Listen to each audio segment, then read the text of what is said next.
Olá, sou Marilis Pereira Jorge, você está no My News, bem-vindo aqui ao meu cantinho. Se você está chegando por aqui agora, aproveita aí, assina o canal, aperta o sininho para receber as notificações. Gente, como eu sempre digo, de tédio a gente não morre. Vocês devem estar acompanhando as notícias e assim, parece que tá tudo bem aqui no Brasil, os governos estão flexibilizando a quarentena, as pessoas já estão podendo retomar as suas atividades. Olha que maravilha, aqui no Rio de Janeiro já pode surfar, já pode nadar, não pode ainda tomar sol, mas pelos relatos que eu tenho recebido, tem gente que já está abusando, botando as manguinhas de fora. Os shoppings também serão reabertos, isso deve acontecer na próxima semana. Em São Paulo também já está tendo uma flexibilização bastante grande, assim como várias outras capitais, várias outras cidades. Então, assim, tudo indica, né, pelas medidas que estão sendo tomadas, que tá tudo sob controle, né, que vencemos o Covid, o número de mortes caindo, nada disso. As notícias não são nada boas, a gente tem batido recorde no número de mortes. Eu tô gravando esse vídeo na quinta tarde, então a gente não tem o número consolidado da quinta-feira, mas no número das últimas 24 horas foram 1.300 mortes no Brasil. E quando a gente olha os gráficos, essa curva tá ascendente. Então, por que tá acontecendo isso?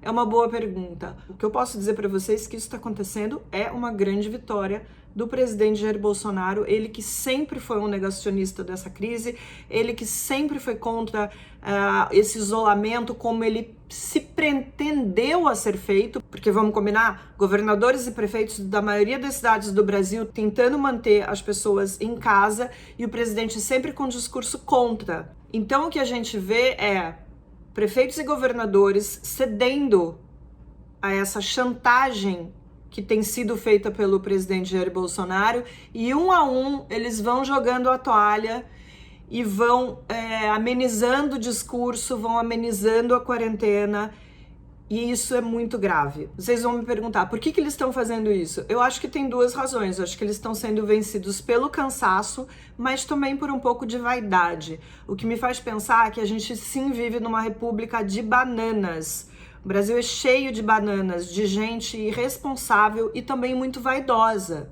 Vamos combinar que a história dessa pandemia aqui no Brasil teria sido muito diferente, tanto em termos de números, de mortes e de infectados, tanto no desgaste emocional, que a gente não pode deixar de olhar para essa questão. Tudo isso teria sido diferente se governo federal e governos estaduais e municipais tivessem atuado de forma alinhada, todos com o mesmo pensamento, com a mesma forma de ação. E isso aconteceu, sabemos todos, porque temos um presidente que nunca acreditou na gravidade do problema, temos um presidente que minimizou esse problema desde o início e sempre se posicionou contra o isolamento. A maioria dos especialistas considera que a flexibilização da quarentena nesse momento é sim precoce. E o que a gente vê quando a gente percebe que governadores e prefeitos estão cedendo a essa chantagem emocional, que isso é sim uma vitória do Bolsonaro. Prefeitos e governadores estão fazendo isso por quê? Estão de olho nas perdas políticas. Por que prefeitos e governadores estão fazendo isso? Porque estão de olho nas perdas políticas. Eles foram muito atacados, muito criticados desde o começo, por conta das medidas de isolamento que tomaram lá desde que foi decretada essa pandemia mundial. O que o Bolsonaro vem fazendo? Vem terceirizando todas as responsabilidades aos governadores e prefeitos, já de olho na eleição de 2022, porque é óbvio que isso ia ter um custo político. A gente vê pessoas desempregadas, pessoas perdendo os empregos, perdendo toda a sua renda, empresas fechando, a economia num colapso muito grande. As projeções para o nosso PIB são as piores possíveis. E o Bolsonaro sabe disso, e o Bolsonaro sabe que essa conta ia chegar. E o que ele está fazendo é mandar essa conta para os governadores e prefeitos desde o começo. E ele vem repetindo esse discurso todos os dias. Não há um único dia que ele não jogue a culpa do colapso, tanto do número de mortes quanto da economia do país, nas contas dos governadores, dos Dórias, dos Witzels da vida. Tem uma frase do ministro da propaganda da Alemanha nazista, do Joseph Goebbels. Os alemães me ajudem aí se eu estiver pronunciando errado. Joseph Goebbels. que ele fala o seguinte: uma mentira contada 1000 vezes torna-se uma verdade. E não é exatamente isso que o Bolsonaro tenta fazer. Ele repete diariamente isso, que a culpa é dos governadores, tirando toda a responsabilidade do governo federal, e acontece que as pessoas acreditam. É só a gente dar uma olhada nas pesquisas e ver que tem uma parte da população que sim culpabiliza governadores e prefeitos por tudo que a gente está vivendo e não o governo federal. Agora, uma grande parte da população tinha prefeitos e governadores como bússolas ali para se orientar a como agir durante essa pandemia e o que fazer, né, em relação ao isolamento. O que a gente vê agora, com a retomada das atividades econômicas, inclusive atividades de lazer aí, com essa flexibilização que a gente está vendo, os mesmos governantes que peitaram esse posicionamento genocida do presidente Jair Bolsonaro estão deixando à deriva toda essa parte da população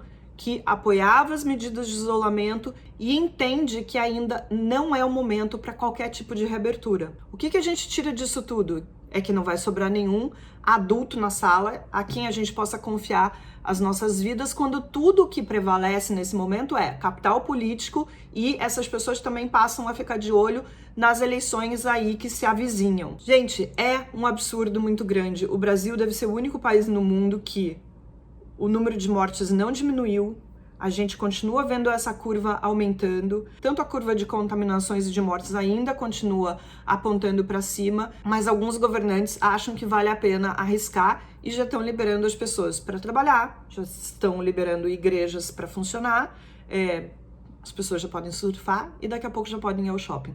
Olha que maravilha! E enquanto a gente está vivendo tudo isso, as projeções são as piores. A última é de que, se não houver nenhum tipo de mudança no que está acontecendo aqui agora, no dia 27 de julho, a gente vai passar os Estados Unidos, que hoje tem o maior número de mortes do mundo, a gente vai conseguir ultrapassar os Estados Unidos. Parece que finalmente o Bolsonaro vai ter razão quando ele diz Brasil acima de tudo. Eu queria ter trazido um tema mais ameno, afinal de contas amanhã é Dia dos Namorados, mas é difícil a gente falar de coisas mais lúdicas, de falar de Dia dos Namorados, quando o que a gente tá vivendo é isso daí.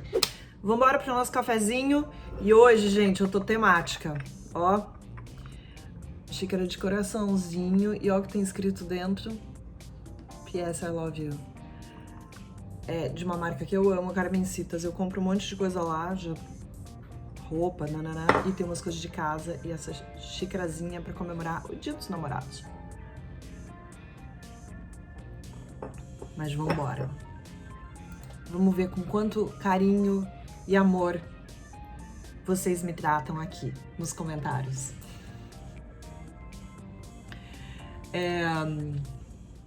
Olha só, o Rodrigo Rodrigues falou o seguinte: quanto ao alho, é só mastigar 3 dentes e sair na rua. O distanciamento é garantido. Por quê? Na última coluna, para quem não viu, vai lá ver. Eu falo sobre aquele encontro do Bolsonaro com uma seguidora, e ela fala das propriedades medicinais do alho e tal, e ele disse que ia garantir para ela um encontro no Ministério da Saúde. E aí o Rodrigo tá aqui fazendo esse comentário que recebeu muitos likes. No último vídeo eu falava também daquela declaração muito desastrosa da técnica da OMS, que daí acabou dando margem para muita polêmica, muito oportunismo, e o Marcelo Cavatok9, isso. Ele fez um comentário que é muito pertinente. Ele fala o seguinte: Marilisa, além do que você comentou sobre a fala da Maria Van Kerkhove, houve também um aspecto relativo à cultura institucional, pois me pareceu que a técnica precisa de traquejo para lidar com a mídia internacional. A fala dela repercute no mundo inteiro, então não podia explicitar um raciocínio típico que só usamos em laboratórios ou seminários científicos, que foi o que ela fez. Há uma linha tênue entre transparência e tradução nessa hora. O Marcelo tá certíssimo. As pessoas que conversam com a imprensa, elas têm que ter muito cuidado com a mensagem que elas vão passar. Não dá para falar as coisas como se a compreensão ali do outro lado fosse tranquila, completamente clara. A pessoa tem que ter certeza da mensagem que ela vai falar. E isso é para qualquer pessoa que conversa com a imprensa. Por que existe uma coisa chamada media training? Justamente para evitar qualquer tipo de confusão, de lambança, que foi o que a OMS acabou fazendo nessa situação. Para que não haja a possibilidade de que aquela fala seja tirada de contexto, possa ser manipulada. A gente tem que ser o mais claro, objetivo possível, para que a mensagem que a gente quer dar chegue até a imprensa e, portanto, à população, à comunidade em geral, com absoluta transparência e assertividade. Então, o Marcelo tá certíssimo. Eu falei também sobre essa questão da frente ampla, que tem algumas lideranças que não estão a fim de se juntar nessa frente ampla democrática aí para fazer oposição, uma oposição mais forte ao governo Bolsonaro, e teve muita gente que foi criticar, muita gente que foi lá. Eu tô tão acostumada a ser criticada pelos eleitores e seguidores do presidente, mas sempre quando eu falo, por exemplo, alguma coisa sobre a esquerda, faço uma crítica à esquerda, aí vem o pessoal da esquerda também me criticar, e nem sempre são, nem sempre não, nunca são muito gentis. E o Renato Mural fala o seguinte: Marilis, haja saco para suportar gado petista e gado bozista. Parabéns pelo trabalho, espero que esteja sempre ligado aos fatos, independentemente de onde venha. E não se esqueça, confie mais nos seus gatos que nos humanos. Beijos na alma. É verdade, essa cegueira política não tem ideologia. Infelizmente ela é universal e ela atinge pessoas das camadas mais variadas, das matizes ideológicas mais variadas, é isso. E eu sinto na pele toda semana o que acontece. E isso daqui foi muito engraçado. A Sheila Oliveira, ela fala: sabe o que os bolsominions vão dizer? Que a OMS é comunista. Socorro. E aí logo em seguida vem uma outra declaração que comprova o que a Sheila tá dizendo, que foi do Denilson Machado. E a cloroquina, moça? A OMS está a serviço do PCC, Partido Comunista Chinês. Ou seja, como a Sheila quis dizer, a OMS é comunista. E você, moça, está a serviço de quem? Ô Denilson, eu estou a serviço do jornalismo, da boa informação, do bom debate. Eu acho que eu estou aberta aqui a várias críticas, mas a única coisa que realmente me importa é ser fiel aos fatos e tentar traduzir um pouco e dar a minha impressão sobre eles. Só isso, eu só tô a serviço disso. Eu trabalho para vários veículos, eu trabalho para o My News, eu trabalho para Folha, eu trabalho para a TV Globo, mas o meu maior compromisso é com o público. E por fim, eu quero mandar um alô muito especial pro Ice Age. Essas pessoas nunca têm nome, elas sempre se escondem atrás de um nome aí fantasia, um simbolinho que não quer dizer nada.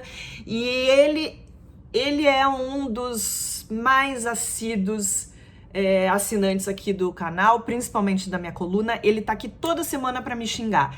Ele me xinga de todas as coisas. Ele falou, por exemplo, o seguinte, no último comentário ele falou o seguinte: esses são os liberais brasileiros, estava falando de mim. A Marilis realmente é uma pilha de inutilidades. Eu posso até ser, mas você não sai daqui, né, o Ice Age? Você tá aqui toda semana, você tá aqui me prestigiando toda semana. Eu tenho certeza, eu já brinquei uma vez que quem me xinga muito, no fundo, à noite quando deita a cabeça no travesseiro, fala assim: Marilis, eu te amo. Feliz Dia dos Namorados, gente. Eu volto na semana que vem. Quem é de namorado, namora. Quem não é, curte seu dia sozinho, porque também é muito bom ficar sozinho, antes só do que mal acompanhado, não é mesmo? Um beijo pra vocês e bom fim de semana.